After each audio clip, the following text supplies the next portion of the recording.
কবে থেকে জাতীয় দলের হেড কোচের দায়িত্ব সামলাতে চলেছেন খালিদ জামিল? সমস্যায় পড়ে গেল মোহনবাগান সুপার জায়ান্ট। তারা খেলবে না সিএফএল এবং চিন্তায় কোচ মলিনা। এবং ফাইনালি ডুরান্ডের কোয়ার্টার ফাইনালেই তাহলে হচ্ছে কলকাতা ডার্বি। তো hello guys, welcome to channel MFC Bangabandhu নতুন ভিডিওতে আপনার সবাইকে আরেকবার স্বাগত। আজকে আমি নিয়ে এসেছি ইন্ডিয়ান পুরোর আপডেট সারোটিন পর্ব। চলুন একদম দেরি না করে আজকে ভিডিওটা শুরু করা যাক। আবার প্রথম যে আপডেটটা আছে সেটা আমাদের জাতীয় দল নিয়ে। তো জাতীয় দলের নতুন নির্বাচিত কোচ খালিদ জামিল, কিন্তু তার টেনিওর নিয়ে আমরা কিন্তু শিওর ছিলাম না যে তিনি কিভাবে কাজ করবেন। তিনি কি আগের কথা মানলো মার্কোয়েজের মতো কি ডুয়াল রোল পালন করবেন, নাকি ইগো স্টেবাজ বা এর আগে যারা কোচ ছিলেন তাদের মতো জাস্ট জাতীয় দলের হেড কোচই থাকবেন। তো দ্বিতীয় সম্ভাবনাটাই কিন্তু সঠিক হচ্ছে বন্ধুরা। তিনি কিন্তু আহ, জামশেদপুরের হয়ে তার কোচিং যে তার টেনিওর ছিল, তার সাথে যে জামশেদপুরের কন্ট্যাক্ট ছিল সেটা কিন্তু তিনি টার্মিনেট করছেন। এবং তিনি মোস্ট প্রবাবলি আগস্ট মাসেই তিনি কিন্তু জাতীয় দলের দায়িত্বভার নেবেন, এবং সেটা কিন্তু 2 বছরের জন্য। কোচ মানে কোচ হিসাবে তার প্রথম টুর্নামেন্ট হবে কাফা টুর্নামেন্ট, যেখানে কিন্তু ইন্ডিয়া খেলতে নামে বিভিন্ন শক্তিশালী দলের বিপক্ষে।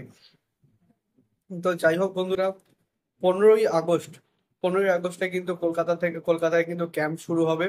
সেখানে যেসব প্রভিশনাল লিস্ট হবে সেই সব প্লেয়ারদেরকে তিনি 15ই আগস্ট পরখ করে দেখবেন।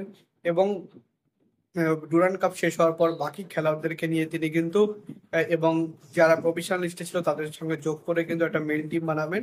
সেই স্কোয়াডটা নিয়ে কিন্তু মানে কাফা টুর্নামেন্টটা খেলতে ইন্ডিয়া রওনা দেবে। তো বন্ধুরা, এই সিদ্ধান্ত খালিদ জামিলের আপনাদের কেমন লাগলো আমাকে অবশ্যই কমেন্টে জানাবেন। অনেক টালবাহানা হলো, কিন্তু তারপরেও আমরা যা প্রেডিক্ট করেছিলাম এবং আপনারাও হয়তো প্রেডিক্ট করতে পেরেছিলেন খবরটা, যে ডুরান্ড কাপের কোয়ার্টার ফাইনালি কিন্তু ডার্বি হচ্ছে। মাঝখানে কিন্তু একটা মানে গুঞ্জন ভেসে উঠছিল যে হয়তো বা যেহেতু দুটি দলের মানে টেবিল টপার, তাদের তাদের রেসপেক্টিভ গ্রুপের, তো সে কারণে দুটো টপার দলের মধ্যে কখনো কোয়ার্টার ফাইনাল ম্যাচ হতে পারে না।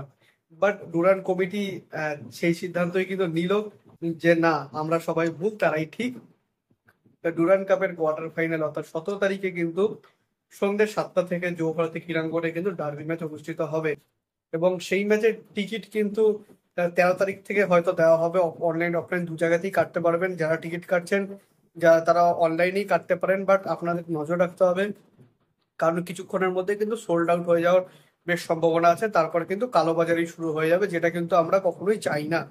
তো সে কারণে আপনারা দেখে শুনে টিকিট কাটুন। এবং অফলাইনে যারা টিকিট কাটবেন তাদেরও তো একটু কষ্ট হবে, কারণ অনেক সময় ভোর রাত থেকে লাইন পড়ে যায়। তো সেক্ষেত্রে সুদীর্ঘ লম্বা লাইনে কিন্তু দাঁড়িয়ে টিকিট কাটতে হয়।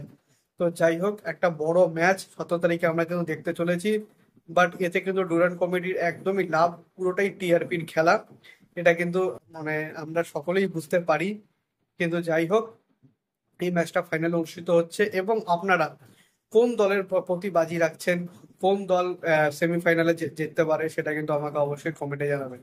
সব দিক দিয়ে কিন্তু সমস্যায় পড়ে যাচ্ছে মোহনবাগান দল। ডুরান্ডের আগে যেখানে জন্ম নেয় ইস্ট বেঙ্গল, সেখানে কিন্তু মোহনবাগান একটু ব্যাকফুটে চলে আছে। সবার প্রথম যে আপডেটটা হলো সেটা হলো মোহনবাগানের সিএফএল ম্যাচ নিয়ে। তো আজকে কিন্তু মোহনবাগানের মেসাজ দলের সঙ্গে কিন্তু সিএফএল ম্যাচ ছিল। বাট মোস্ট প্রবাবলি মোহনবাগান সেই মানে যে শুধুমাত্র এই ম্যাচটা নয়, ডুরান্ড কাপ চলা অবধি যে কটা ম্যাচ আছে সেই কটা ম্যাচ কিন্তু মানে সিএফএল এর ম্যাচ মোহনবাগান কিন্তু খেলবে না। তারা এই মর্মে কিন্তু আইএফএ কে তারা চিঠি দিয়েছিল, যে তারা রিকোয়েস্ট করেছিল যে যে ম্যাচগুলি যাতে রিশিডিউল করা হয় এবং ডুরান্ড কাপের পরে দেওয়া হয়। বাট আইএফএ তারা জানিয়েছে যে বাকি দলগুলো অর্থাৎ ডায়মন্ড হারবার, ইস্ট বেঙ্গল, মোহামেডান, তারাও তো ডুরান্ড কাপ খেলেছে এবং তারাও কিন্তু খেলতে পারছে। তো সেক্ষেত্রে মোহনবাগানের কোনো রকম সমস্যা থাকার কথা নয়। কিন্তু তার উত্তরে মোহনবাগান সচিব আবার জানিয়েছেন যে বাকিদের কথা আমি যে আলোচনা করতে চাই না, আমরা চ্যাম্পিয়ন হওয়ার জন্য দল বানাই। এবং আমাদের সিএফএল এর বেশ কিছু প্লেয়ার আমাদের ডুরান্ড কাপের স্কোয়াডে কিন্তু যুক্ত আছে। তো সে কারণে আমরা চাইছি যে যেন আমাদের ম্যাচগুলো রিশিডিউল করা হয়। কিন্তু আইএফএ তাদের দাবিতে সম্পূর্ণভাবে অনড়। তো সেক্ষেত্রে আমরা কিন্তু এটাই দেখতে পাবো, যদি ম্যাচটা না মানে মোহনবাগান না খেলতে নামে, তো সেক্ষেত্রে কিন্তু প্রতিটি ম্যাচে কিন্তু মানে বিপক্ষ দল ওয়াক ওভার পেয়ে যাবে, অর্থাৎ 3 পয়েন্ট এবং +3-এর গোল ডিফারেন্স পেয়ে যাবে। সেটা কিন্তু বাকি দলগুলোর জন্য খুব ভালো এবং মোহনবাগানের জন্য কিন্তু খুবই খারাপ। কারণ মোহনবাগান যদি আজকের ম্যাচটা খেলতে পারতো, তো সেক্ষেত্রে কিন্তু তাদের তারা যদি জিততে পারতো তাহলে কিন্তু তারা গ্রুপ টপার হওয়ার একটা বড় সম্ভাবনা ছিল। আর পরবর্তী যেটা মোহনবাগানের আপডেট সেটা হলো দুটো ইনজুরি আপডেট নিয়ে। তো আমরা সকলেই জানি যে মোহনবাগানের কিয়ান নাসেরি এবং সুহেল আহমেদ ভর, তাদের ইনজুরিটা বেশ গুরুতর এবং তারা কিন্তু বল পায়ে মাঠে প্র্যাকটিস কোনোভাবেই করতে পারছে না। তারা এক মাঠের মানে তারা কিন্তু অন্য অন্য পাশে কিন্তু তারা রিহ্যাব করে যাচ্ছেন। ডুরান্ডের 17 তারিখে যে ডার্বি কোয়ার্টার ফাইনাল, সেখানে তারা না মানে নামতে পারার চান্স কিন্তু প্রায় 90%। তারা কিন্তু কোনো রকমই সম্ভাবনা নেই বললেই চলে। বাট মনবীর এবং আলবার্তো দুজনের সামান্য ন্যাগেল ছিল, কিন্তু তারপরও তারা কিন্তু বল পায়ে মাঠে অনুসরণ করেছেন গতকাল। তো সুতরাং আশা করা যায় সেই দুজনকে কিন্তু মলিনা হয়তো হাতে পেয়ে যাবে।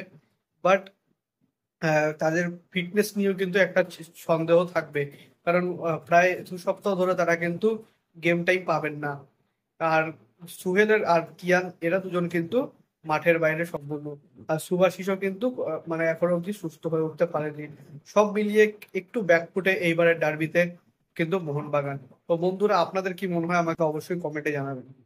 সো এইটুকুনি ছিল আজকের আপডেট ভিডিও। যদি ভিডিওটা ভালো লাগে থাকে ভিডিওটা অবশ্যই লাইক করবেন, চ্যানেল থাকলে চ্যানেলটিকে সাবস্ক্রাইব করে বেল আইকনটা অবশ্যই প্রেস করে দেবেন আমাদের সমস্ত ভিডিও আপডেট ও নোটিফিকেশন সবার আগে পাওয়ার জন্য। এছাড়া আপনারা আমাদের সোশ্যাল মিডিয়া হ্যান্ডেল ফলো করতে পারেন, লিঙ্ক আমি ডিসক্রিপশনে ফার্স্ট করে দিয়ে রাখবো, তো সেখানে ফলো করতে পারেন। আর দেখা হচ্ছে পরের ভিডিওতে। আপাতত বাই বাই।